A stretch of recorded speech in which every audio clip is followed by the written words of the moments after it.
Hey guys, check out this cold plunge tub and chiller I have here from Plunge Chill. All right, here's everything that came in the box. Got the tub itself, got the directions, the user manual. That's the drain, and it also comes with a pump and then the cover for the top too. It also has a little repair kit.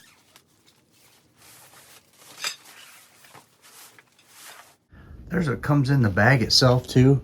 Got the tub itself and then the frame, the top frame. This is great for your entry-level cold plunger too. Super easy to put together. If you're looking at wanting to get into the cold plunge game, this is a perfect one to get started with. Plunge Chill focuses on home cold plunge setups specifically designed for beginners. Their goal is to make cold plunge therapy more accessible to everyone by offering a low-cost, affordable cold plunge solution.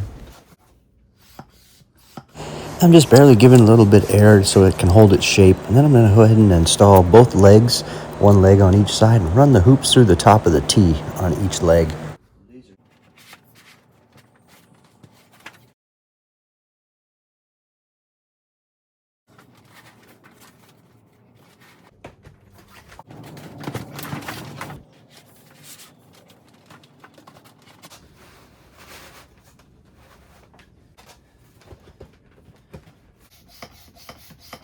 Now, right before I put the inflation pump in there, I inserted the black flow adapter. That way it'll allow air to get pushed in there but not escape.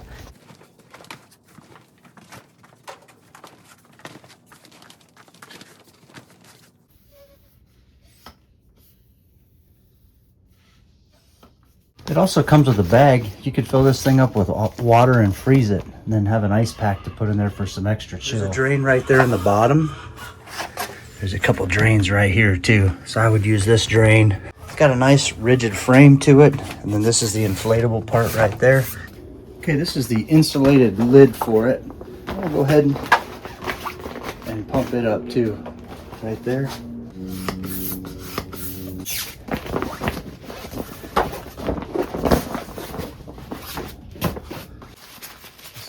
Cover here.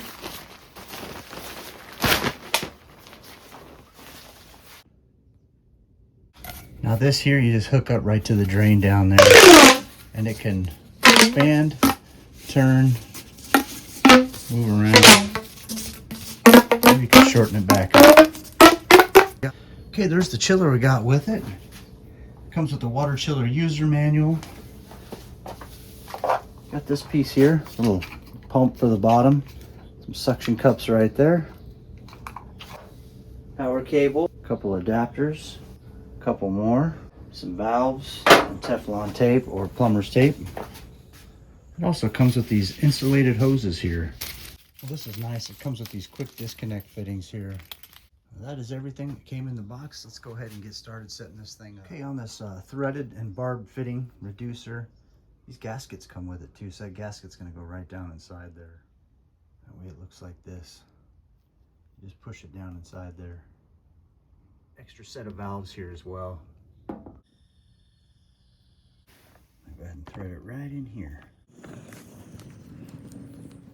And for the upper one, I'm going to go ahead and snug these down with a wrench too. And I went ahead and tightened this down with some channel locks here. Now what I can do is just take this end, push it up over that barbed end as hard as I can, and do the same for this one. Just push it up right on there. All right, got both of those on there. Keep your chiller at the same level as your cold plunge or lower. So you wouldn't want to have your chiller on a table up higher or anything like that. So now we'll go ahead and take the bottom one here, the bottom hose, connect it right here, and the top one up here. All right, got the plunge almost to where it needs to be.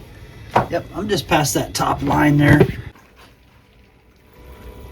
Oh, that's working well. Look at that. That's nice. Okay, for operating this thing, I'm going to go ahead and press and hold the power button to turn it on or off. You just want to press that right there. Holding it. Now I'm going to go ahead and set it to the desired temp. The 1/3 horsepower chiller can get it down to 39 degrees Fahrenheit. Then it says to wait 5 seconds for it to auto save, so it'll auto save in there. Okay, it's got a few extra functions on here. So if you want to unlock the screen, you want to hold the power button and the down arrow at the same time for 3 seconds to unlock the screen if it's locked. Now the next thing you can do is hold the power button and the up button, and that'll restore your factory settings. So you hold that for 3 seconds. And then you also have function mode FO1, and you do that, you enter FO1 by holding the up and down arrows at the same time for 3 seconds, and then it'll auto save. And it's got the cooling buffer. The FO1 has a cooling buffer default of 5 degrees Fahrenheit, and then also the FO2 function from FO1, you just switch it to FO2 and you can save from there. And the temperature calibration default 0 degrees Fahrenheit there. And you can see it's got a lock on the screen right there, so that means it's locked. So we're going to go ahead and unlock it. So press these 2 buttons right there. 1, 2, 3. Now you can see it's unlocked. There we go. And it'll auto save. Okay, now I'm just going to sit and wait for it to get cold. Now it's saying it's at 62, so still really warm. Okay, you can see this thing's already making progress. Got us down a whole degree in less than 5 minutes. So I had to let this on overnight. And it's down to 37 degrees this morning. Just got back from a run. Really good run. So, oh, that is cold. That's freezer cold. Oh yeah. Wow.